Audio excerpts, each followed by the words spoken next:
Hello, and thank you for attending today's webinar, From Compliance to Competitive Edge, Optimizing Commissioning and Qualification for Efficiency and ROI, presented by Fierce Pharma and Kneat Solutions. My name is Janelle, and I'll be your moderator for today's webinar. Before we get started, here are a few quick housekeeping notes. Additional resources are available in the handouts window, and to learn more about our speaker, check out the speaker bios window. If you close a window and need to reopen it, click its name in the top navigation bar. This webinar is being recorded and will be available on demand within 24 hours. And finally, time permitting, there will be a live Q&A session at the end of the presentation. If you have any questions for our speaker, please enter them into the submit questions window at any time. Now I'd like to introduce our speaker, Amy Wilhite, Senior Process Engineer, Kneat Solutions. Amy, the floor is yours. Thanks, Janelle. Hey, everybody. So thanks for coming to today's webinar. We are going to be talking about optimizing your C&Q process for both efficiency and to help with your return on investment when you're implementing these optimization tactics. So we are Kneat Solutions. We're going to be talking about our experience with C&Q as a process that we map for customers on a daily basis, and the platform that we have to do that, as well as the best practices for getting the return on investment and your optimization streaming for your process. So for the agenda, we're going to talk about the digitalization of the documents that you work with in a C&Q process, in a typical commissioning qualification validation process, how to streamline your product lifecycle management, how to standardize those for implementing them globally as well as locally, site by site, how the accessibility of your data and documents impacts your efficiency, and then how to utilize your existing lifecycle management process when you're looking for optimization. It doesn't necessarily always mean that you have to reinvent the wheel. You can use the existing process that you have and just optimize it for the digital landscape. And then what could be potential useful information that's hidden inside of your documents that becomes available and valuable and data-driven once you do convert your documents into an actual computable piece of digital data. So my name is Amy Wilhite. As Janelle said, I'm a senior process engineer at Kneat. So I am mapping out customer processes, the existing customers, validation processes that they have internally, mapping those out in a digital platform so that they can do electronic validation across their organization. And that includes C&Q, which we're going to discuss more in detail today, but also includes any other validation processes that could come up, including process val, methods. You have customers with computer system validation, CSV, CSA. You've got tech transfer. You've got chambers, sterilization, cleaning validation. So all of those different processes, all the different work processes can benefit with optimizing in a digital platform. So most customers already today have started down their digital journey with like Pharma 4.0 initiatives, so that no one is, so that less customers and companies are actually still executing all of their documents and writing all of their documents directly into paper documents, having paper binders, having everything printed out whenever you're referencing them. Most customers have what we refer to as paper to glass, which means that you're able to draft a document with just a regular document editor, like Word or PDF, and then you're able to view those documents through a glass. So on your computer or on a tablet, or maybe even on your mobile device, whatever you need to do as you're kind of processing and being flexible through your facility and being remote. some customers who need to refer to the documents like on a manufacturing floor while they're working in their process operations will maybe have a tablet that they're viewing these things from, but they're still just essentially pieces of paper that are now behind a glass. And they're not living pieces of data that are digital and have attributable data that can be mined from those documents. So these are kind of the different types of digitalization pathways that we see. A lot of customers are also just hybrid, where they do have some digital systems that have the data actually mapped out for the different documents, and they can use those dynamically. And then they have those kind of in a hybrid because they maybe have their computerized like maintenance management systems for the equipment, calibrations on those, maybe the statuses of those. Maybe that's in an electronic platform because those have been more commonly and widely used up until now. And then maybe the validation processes are all still on paper. So that's an example of what a hybrid process would be. And then if you're fully digital, you obviously would have all of the information. You're able to generate it electronically, approve it electronically, execute it electronically. You never need to print anything out. You can attach things directly into it electronically.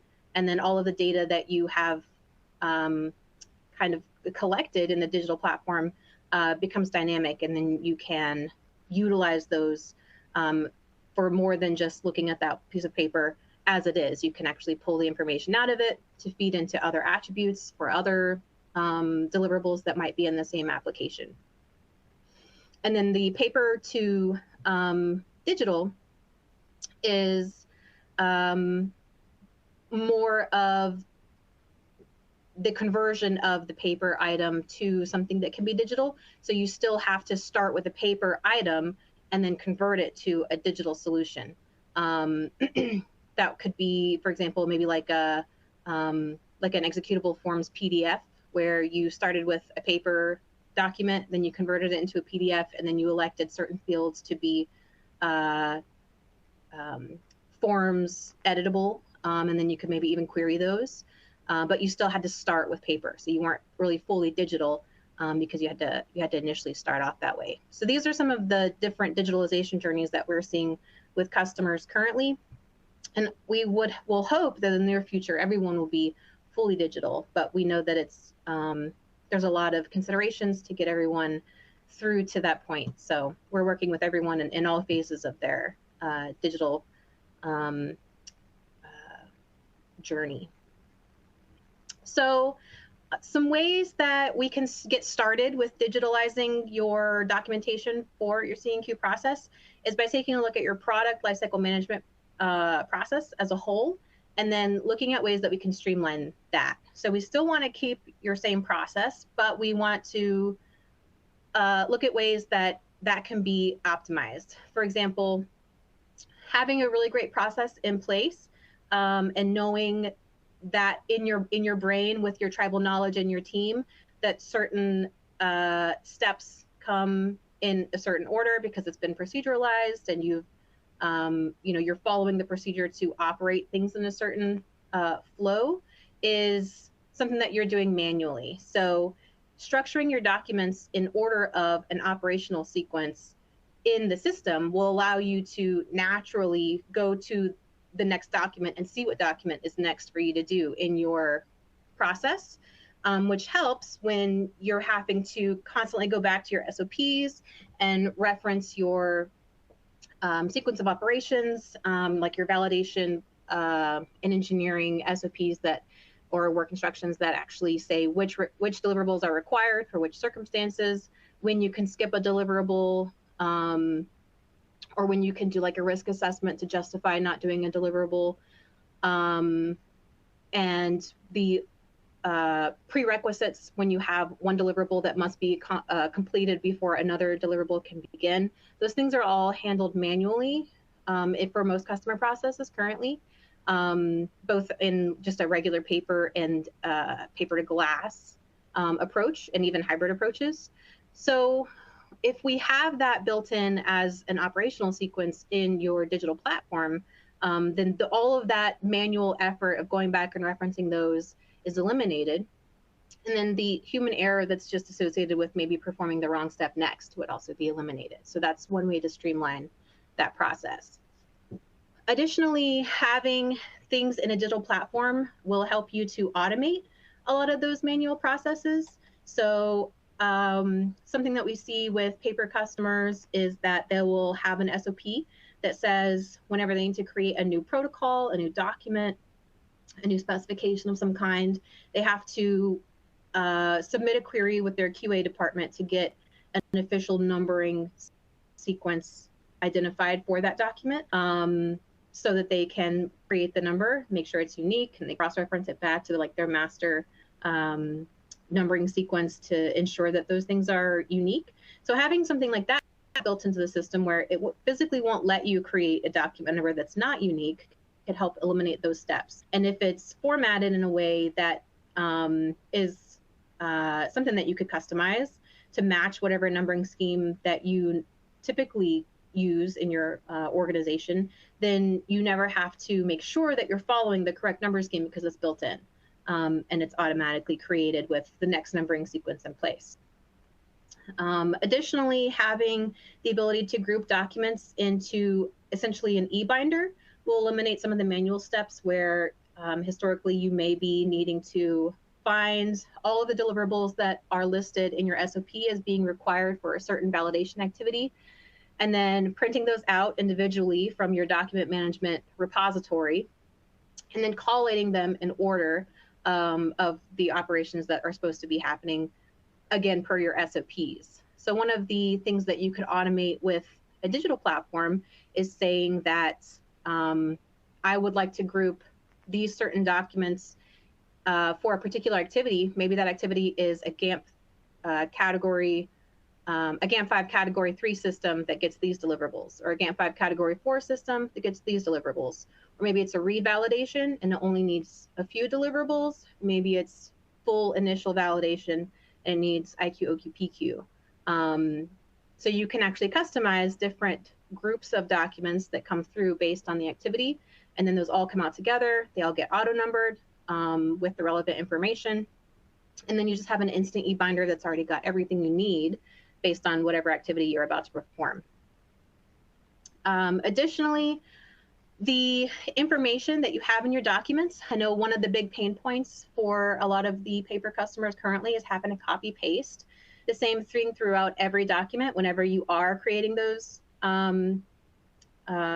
paper to glass systems. So even if you have these documents maybe on Word or something like that, that you're developing them and then you're able to have them in an electronic document repository, you still need to take like the system ID or the system name and then copy and paste it throughout the IQ, the OQ, the PQ, your validation plan, your VSR, maybe the system description, the room that it's in, all those things that you're having to constantly bring through manually to each document. You could just identify those as data properties or data attributes. And then once you fill it for one of the locations, it can autofill to any other section in any other document that also is asking for that particular information.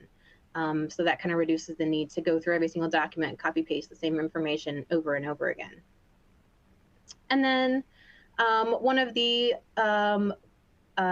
bigger automation features that we like to highlight is the ability to have your traceability from your requirements to the testing that is satisfying those requirements happen automatically, so that you don't have to go back after the fact and create an entire manual matrix of testing data and manually saying which requirement you think that this is going to satisfy.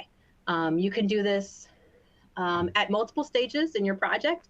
I know some customers like to plan out all of the testing ahead of time. So they want to create their requirements, and then they create some tests that are going to go along with those. So that linkage is automatically generated.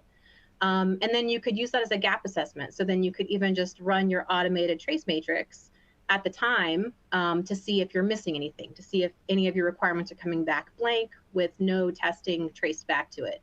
You haven't approved any specs, you haven't approved any protocols, you've just generated some draft versions of your specs and your documents and things like that in the system, and you can still pull that gap check and make sure that you're not missing anything before you've actually gone through all the approval cycles. So you could pull it before you start, or you could pull it after you start. And since you have tagged all the relevant requirements as you created your test cases, then once you get to the end, you'll be able to just pull a query, and it'll show you a nice big matrix of all of your requirements and all of the testing that is associated. So some of the things that this is going to provide to the customers, these efficiencies that come with automating your processes via a digital platform, is going to speed up your overall time to market and the time that it takes you to complete these validation activities so that you can then manufacture your products. So this is with multiple case studies from our customers and case studies from our technology partners and our implementation partners who are working as like validation service providers, performing activities on behalf of customers. So they're actually in our customer companies, executing their validation activities for them, like as contractors. And then with our own internal subject matter expertise, since most Kneat personnel do have validation engineering backgrounds prior to going to a digital solution, we have found that this typically results in about an 88% reduction in your overall approval workflow process. So where you're typically looking at having a big paper binder, running it around to various people's desks, waiting for pre-approvals on certain things, and then getting to execute it, and then going back and putting it back on everyone's desks for post-approvals, which is the old paper way. And then even if you have that as maybe a hybrid, and you've got some kind of document signature system that's a digital one, like the DocuSign or the Adobe Sign or one of those popular applications, they're still pending something that's just waiting in someone's inbox for them to get around and read their emails to get the signature on those things. So being able to actually eliminate the approval workflow that you're used to seeing is going to assist with your time to market, having about a 60% reduction in the process cycle time. So that's just the overall time that it takes to perform a validation process as a whole. It's going to be significantly reduced because you've eliminated all these steps now that you've had to do manually that take hours and hours of time. And some of those things can happen instantaneously now that you have it in a digital solution. And then each of your process steps that you're having to take can be eliminated, a portion of them can be eliminated altogether. So for example, things like printing out the items for issues. If you've got a deviation or something like that you need to do during a validation activity, you have to go to your document repository system, find the issue form that's relevant, print it out, collate it, tag it with your protocol information, and then attach it to the binder that's got your validation information in it. So all of that are steps that are totally eliminated with a digital solution that has deviation management included, because you're inside your protocol and you can just do the push of a button to tag an issue directly associated with that particular protocol, that particular test case, even down to that particular test step. All right. So a lot of customers then say, this all sounds wonderful, but how do you actually implement this? How do you get started on what you need to align internally to get a digital validation solution that's going to work? So what we typically recommend is that you employ a global top-down process across all of your sites. And this does not eliminate your site-to-site autonomy, but we have seen with like audit observation trends and reviews from our customers and topics on audit readiness and procedural discrepancies found during audits, that large companies who do have lots of sites tend to fare better in an audit when they have a global process that all of their sites follow, at least to some degree, than companies who every one of their sites kind of operates their own independent version of that particular validation process. So we do typically recommend that when you have multiple sites, you do have at least one overarching global process that can be flexible. So you just have maybe some master global templates, and then they can be tweaked at each site to add things that maybe the sites prefer, site preferences, location preferences. Maybe there are some regional regulatory body differences site to site, and you can incorporate those into all of your individual pieces of content at different locations, but you're still following your overall company's global enterprise level process. So seeing those kinds of strategies has decreased the level of observations that are seen, because there's just less discrepancies that you can find when you're looking from an auditor's perspective to see if someone is maybe deviating from their own process. It's a lot easier to not deviate from a process if you have one global one than if every one of your sites has their own process. So having the way that your global templates are handled, aside from how your actual live documents are able to be developed for system-specific, project-specific, process-specific validation activities, can definitely help with that. And then when you have your templatized content that's going to allow you to have that better control and alignment throughout all of your sites, it's going to increase your quality in the output of your actual validation deliverables. And then it's going to just allow you to be more efficient and more harmonious with the rest of the processes in your organization, because you don't necessarily need to reinvent the wheel every time you start a new site, and you don't need to try to have all these multiple governing procedures for how each site is supposed to do one. You could just have a global process, and that's going to just allow you to be a lot more efficient. But how you can retain your site-to-site autonomy, so that you can have those preferences, have things that are going to be specific, because maybe all of your manufacturing sites don't manufacture the same thing, and they need some flexibility because it's a drug substance versus a drug product versus a medical device, that are just going to need different things. Even though you say an IQ goes this way, an OQ goes this way, and a PQ goes this way, it's going to be different for those different types of manufactured products.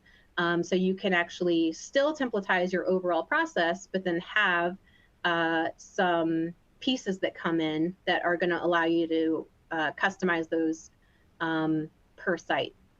So those would include things like having a library of ready-to-use test cases that are specific to your processes and your location and your manufactured products. Having section templates that are templatized sections that you can pull into your document. For example, maybe you've got a site-specific list of acronyms, and you don't want to have to refine that list of acronyms every time that you need to reference them in a document. And you're tired of trying to pull from the latest document you did and hope that all the acronyms are the same. You could actually create a templatized section that's just an acronym list or a references list that's got all your SOPs in it. Or maybe it's something that you could choose from a group of system descriptions that are unique to your site, and you could just pull those as sections directly into your document to just add a section in. And it's already templatized, it's ready to go, so you're not having to completely fabricate something from scratch each time.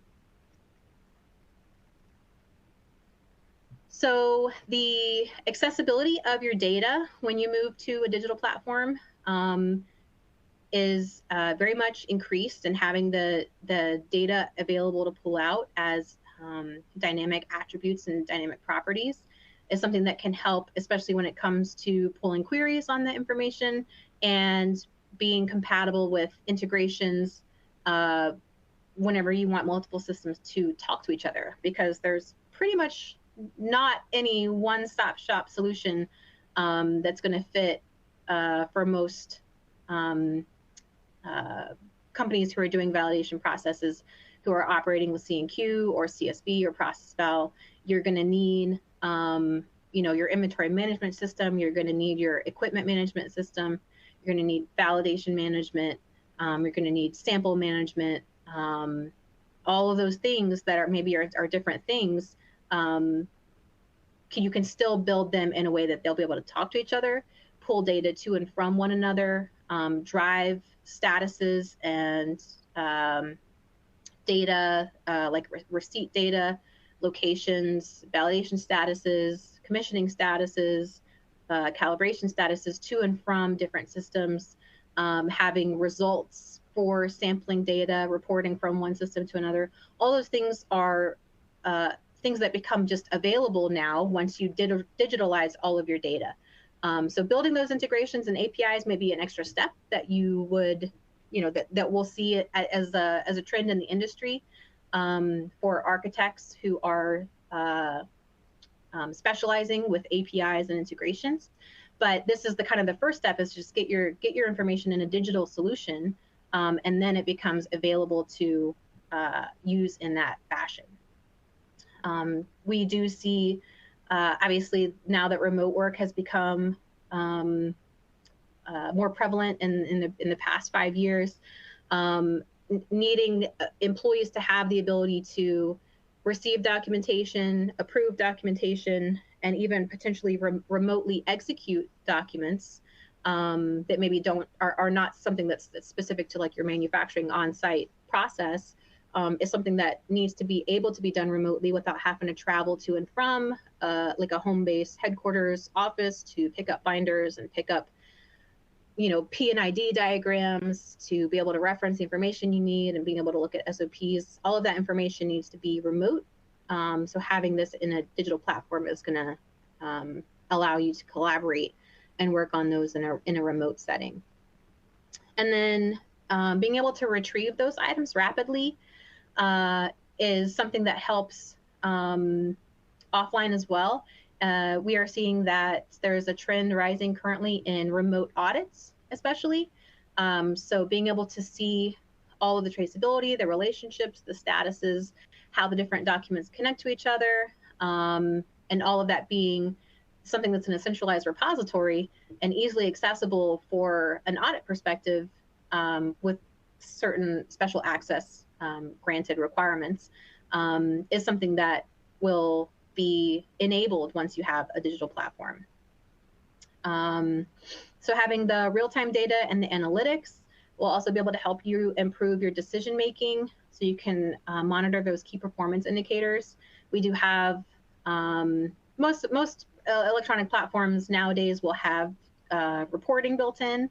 Like the Kneat application, for example, does have reporting platforms and dashboards that will show you approval cycle times, to let you know where maybe your bottlenecks are occurring for documents that are pending in execution state forever, that aren't getting executed when you're maybe have some like facility delays or something like that.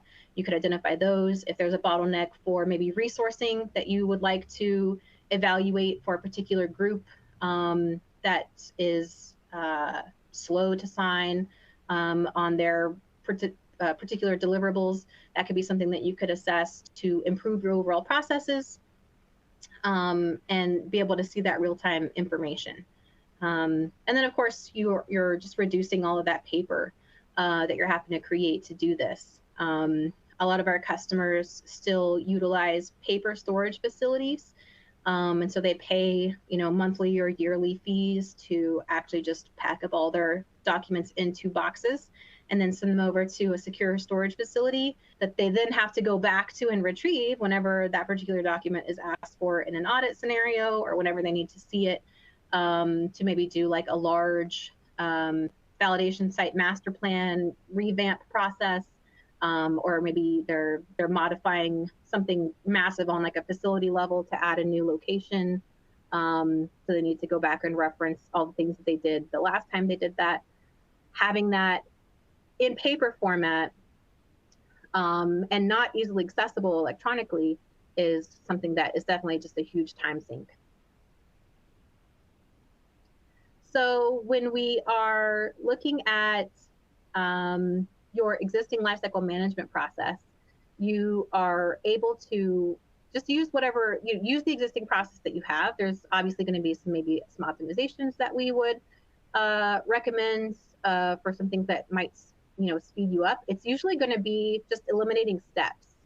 Typically when you convert your process to a digital one, it's just, hey, we recommend you eliminate this step, because in a digital world, it's actually not even required. It's not required, or it's not something that you would ever come across, or the system prevents you from messing that up.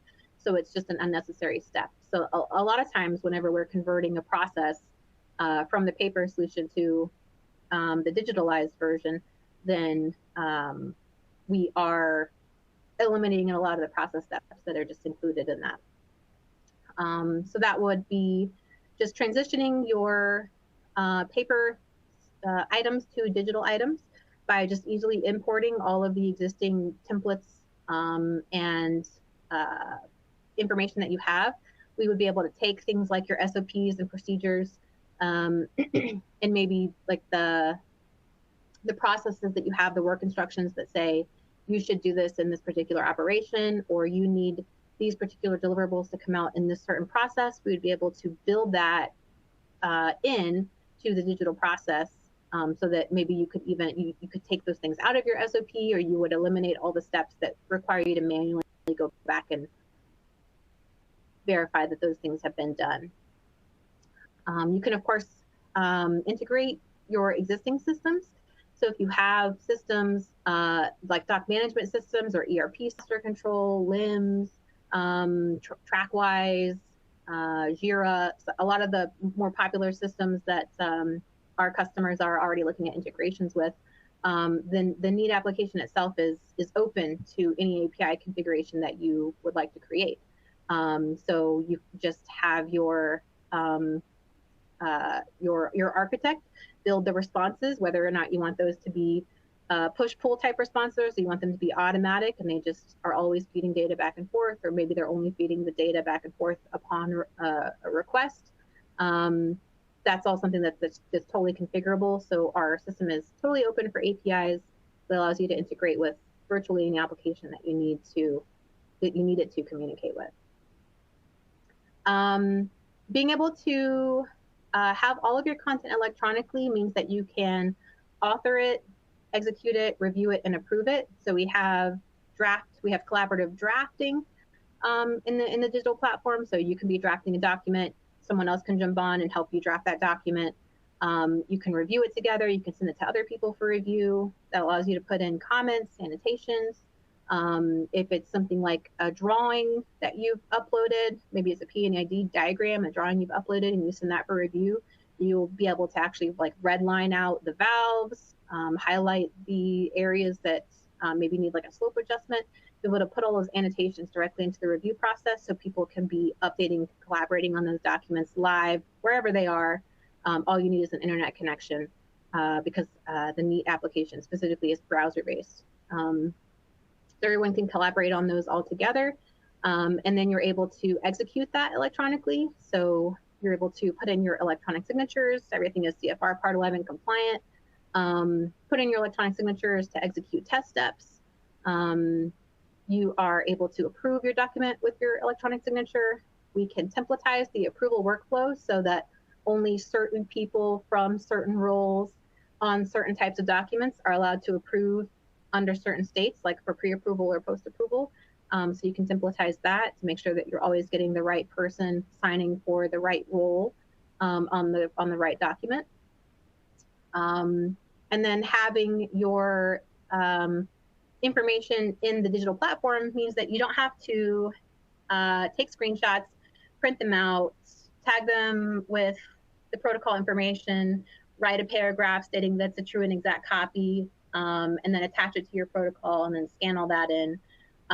You're able to just attach and record your evidence without ever leaving the application, because There are going to be options for you to just paste in directly screenshots, attachments, videos, sound clips, any kind of file type, temperature readouts from temperature probes, from validation equipment and calibration equipment.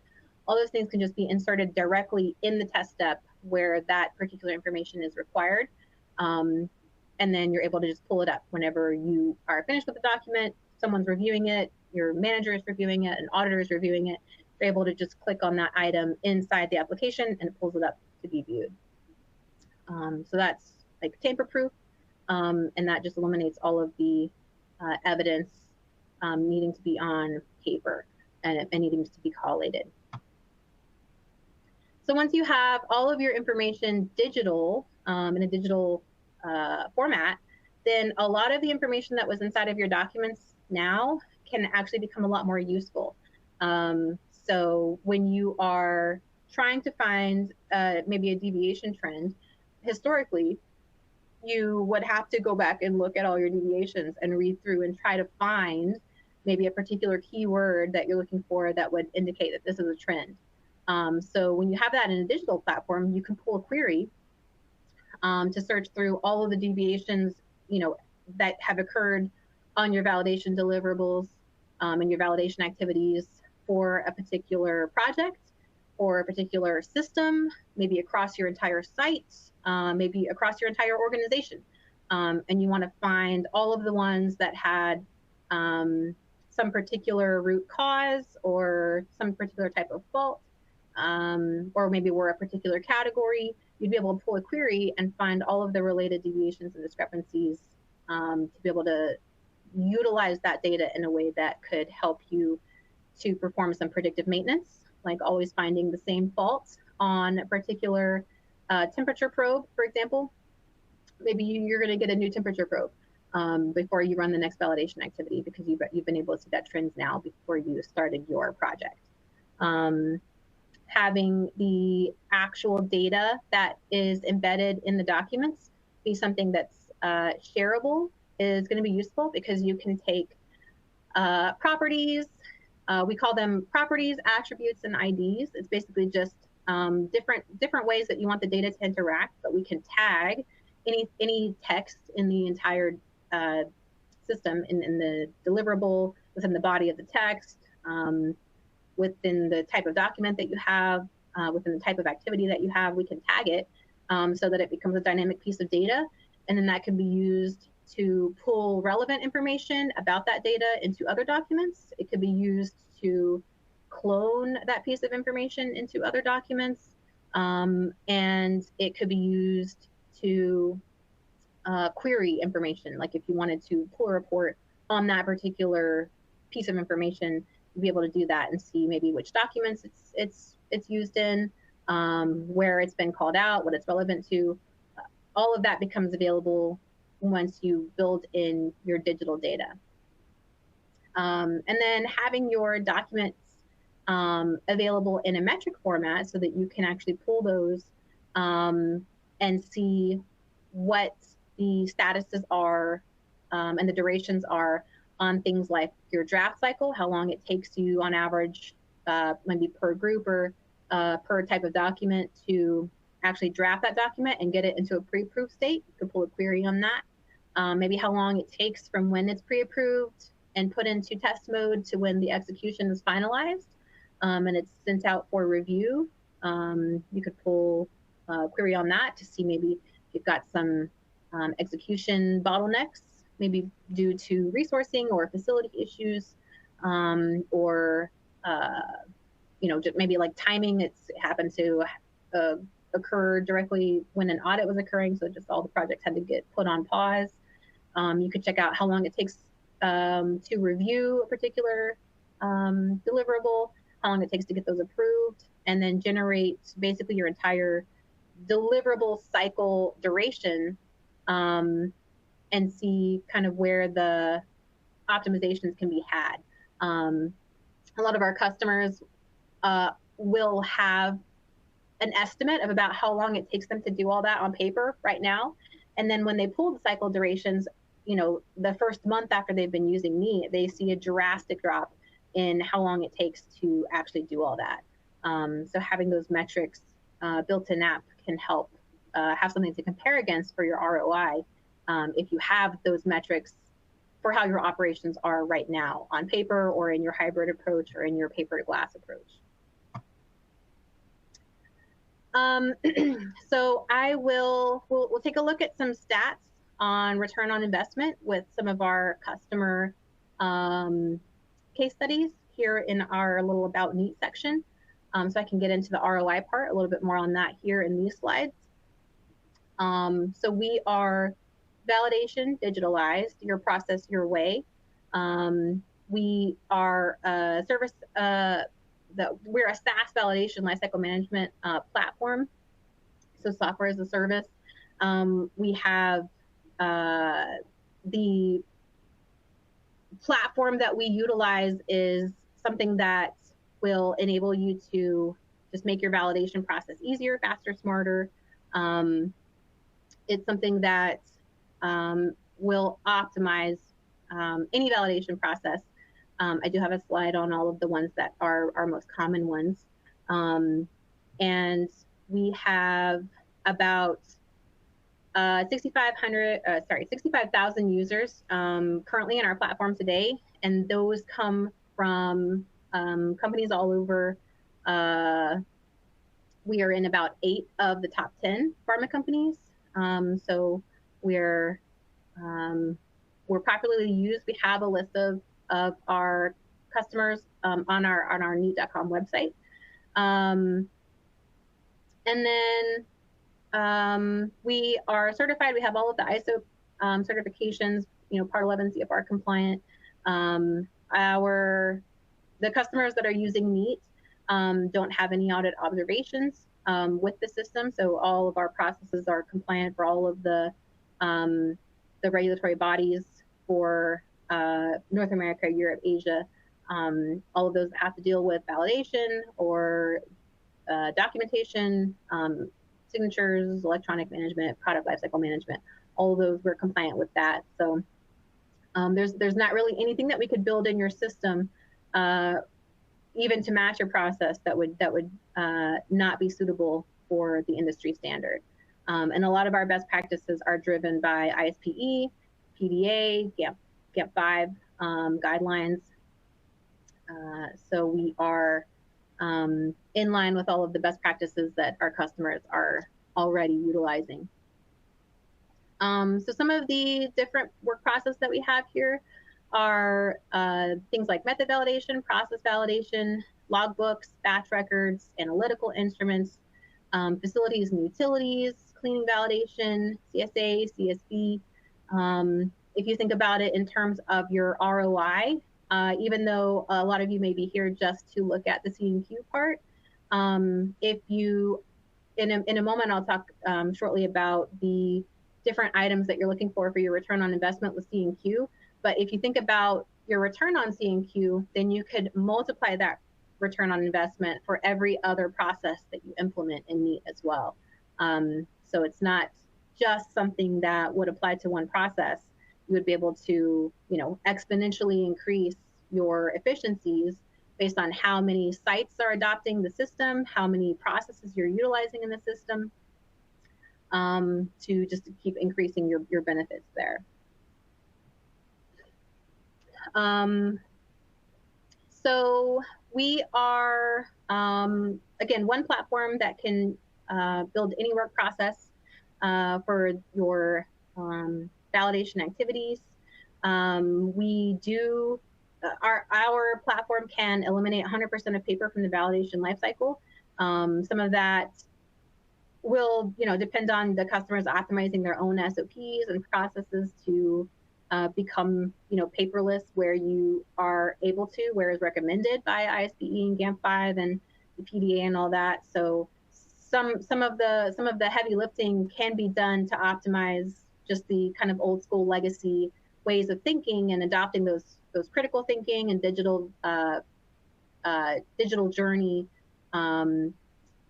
concepts from the Pharma 4.0 initiatives from those regulatory bodies. So having those available will assist in the reduced cycle times, your labor hours, and the costs for those. So our system is considered intuitive. Our customers say that our system is very intuitive, so it's pretty easy to use and easy to train on, which means it's easy to scale. So once you've implemented it for one location, it's very easy to just deploy that training out to the rest of the sites and scale up.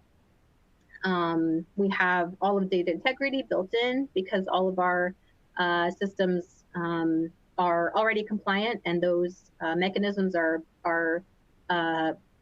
built in and tamper-proof so that they don't have the ability to be bypassed or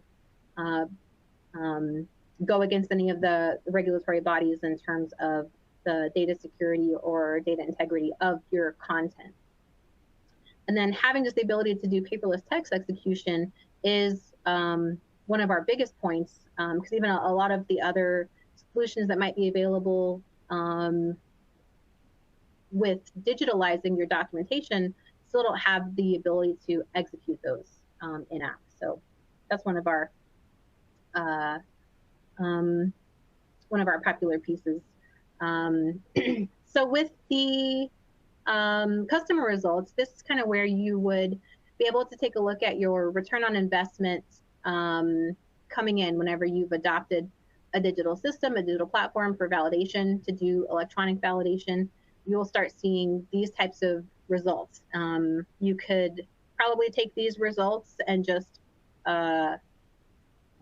equate this against your like annual labor for the validation activities and like your annual wages for the number of teammates that you have performing validation activities, and come up with a pretty quick return on investment figure here. So that would include having your equipment changeover times reduced by as much as 85%, having the actual labor hours that you're having to commit towards validation activities reduced by up to 65%.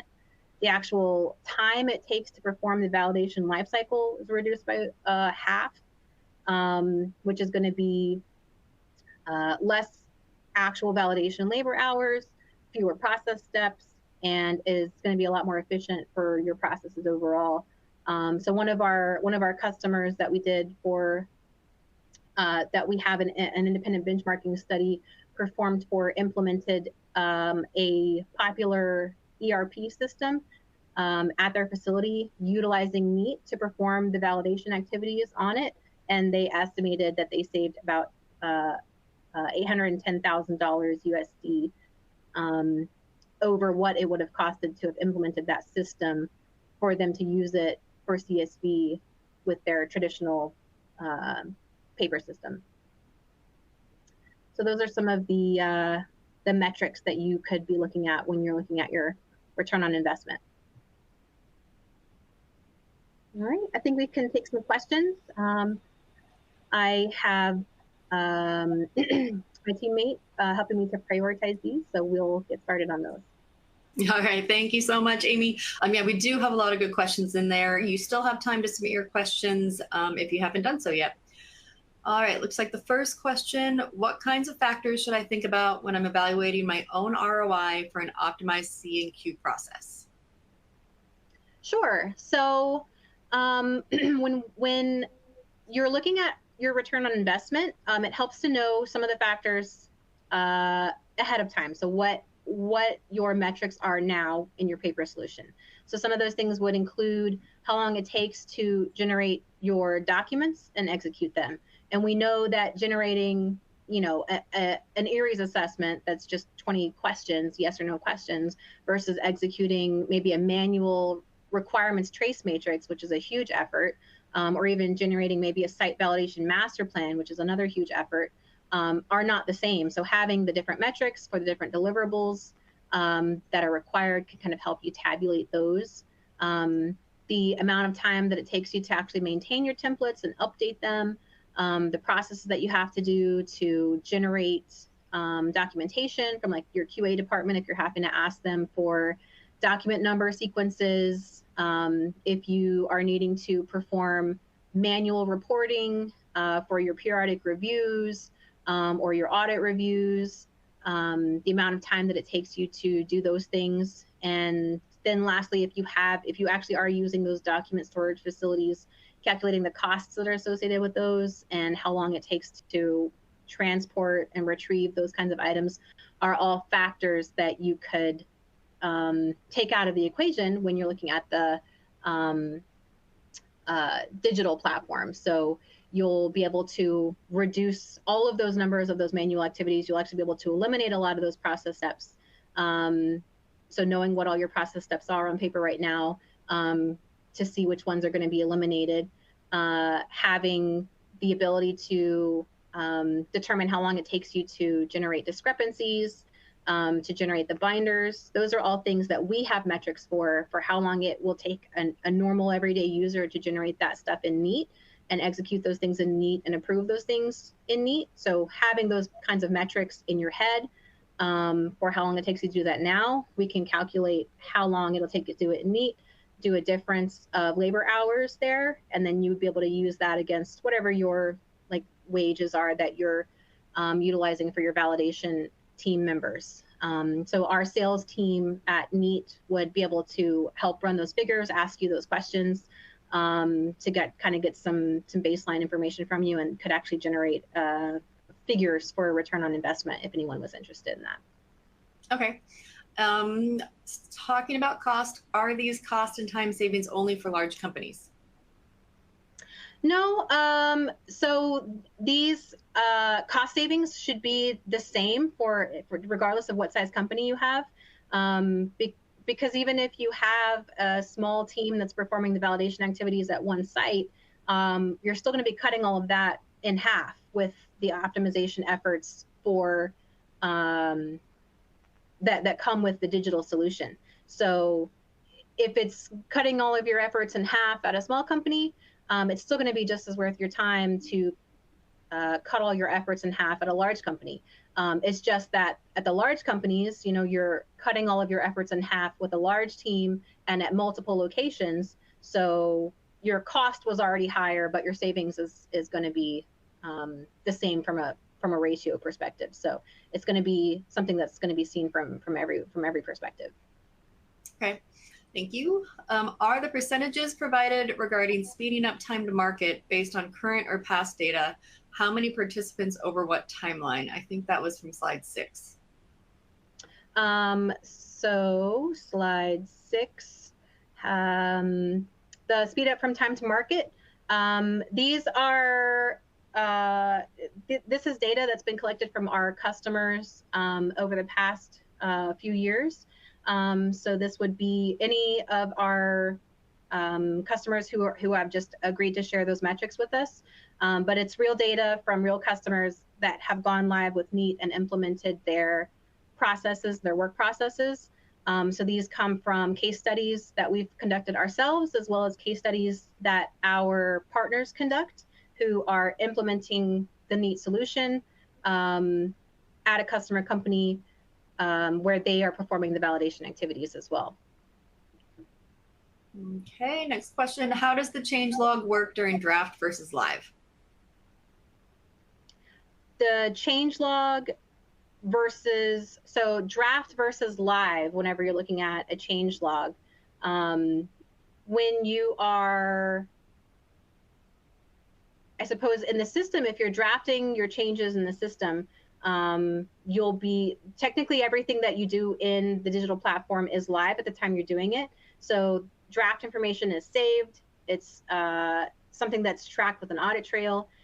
If you need to, I suppose, delete your draft information before you've approved it to go live with those changes, that would be something that's also captured in an audit trail. So as far as the status of the information, you would still have all of the draft information that is included in the system appears live and is ready to be referenced for any of your users that need to refer to that information. But it just is apparent that the status of the approval workflow for that is not approved yet. So if you've got changes that you want to implement as a live state, you'd be able to just see the status of your activities. And if your activities are approved, then you would have the driver to execute those changes as part of your process steps. Okay, awesome. We have a couple more minutes if anybody wants to submit more questions. I do see a question I think you may have already answered a couple questions ago, but just to confirm, are your customers aware that you are using their data regarding speed to market? Yes, all of the information that was provided for these metrics were done with collaborative case studies. So they were evidence from where we reached out to all of our customers, asked if anyone wanted to participate in a case study to provide metrics that we could use for marketing and we could use for just public education about the efficacy of e-validation platforms and digital solutions in general. And then those were provided in a collaborative effort. We actually don't have the ability to find these metrics. Like I don't have access to a customer's instance to be able to pull the metrics on this myself. So I wouldn't be able to share that without their permission anyways. Okay, we have a couple more coming in, so give me a moment. Is there a level of pre-approved exceptions from the template? We don't have a particular like threshold for exceptions to the template.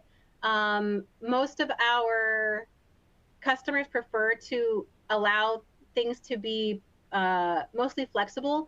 There are configurable options that you can do whenever you are creating a template, where you can opt to lock certain areas, certain sections down so that they cannot be edited by a user once you pull it into the workspace and you're wanting to add your information. So you can lock certain items that you definitely don't want to be edited. You can lock the structure of the document. If you don't want people to add extra sections to the document, you could lock the structure so that extra sections couldn't be added. But there's not like a limit of how many changes you could make or what type of change to a particular section would be acceptable or what wouldn't, which is why all of your live workspace documents for your site still go through an official approval process. So that would be something that your quality department would still monitor if there was an internal regulation that they didn't want a particular part of your template to change, but it wasn't locked down because maybe some changes could be made, but they didn't like your change. It would still go through a full review and approval process, even though you were using a globalized template. Okay, I think we have time for one more question. Even though you were using a digitalized process to automate and streamline, do you still have to rely on a manual system in place as a backup?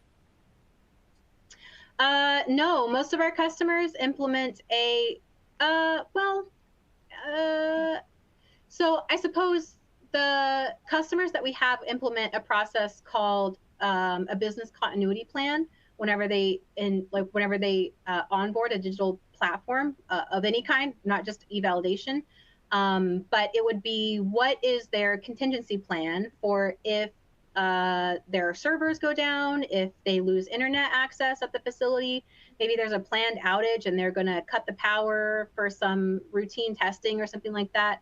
And so there would be a business continuity plan there for anyone who wanted to specify what the procedure should be if for some reason you don't have access to your electronic systems.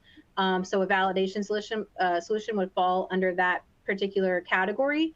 Most customers, because we have such securities in place with our application and our cloud computing provider, that's a non-risk from the service provider side, from our side. It would only be things that are relevant to the customer's outages. So the customer has a planned outage that they need to cut power, they need to cut internet service. They're gonna, reinstall all their computers with new computers or something like that, and they're gonna have a downed outage. Then yeah, they might look at what the activities are planned for like that upcoming week, and they might print them out on paper. That would be something that we've seen as maybe a common business continuity solution for customers, but it wouldn't necessarily require you to have another solution in place. You would just log into your Kneat application, have the protocol in the system, and then just print that out. if you need to execute it offline. Okay, well, thank you so much, Amy. That's all the time we have for questions. Thank you to the audience for all of your participation. For any questions we didn't get to, we will do our best to follow up after today's webinar. And as a reminder, a recording of this webinar will be available on demand within 24 hours, and we look forward to seeing you all next time.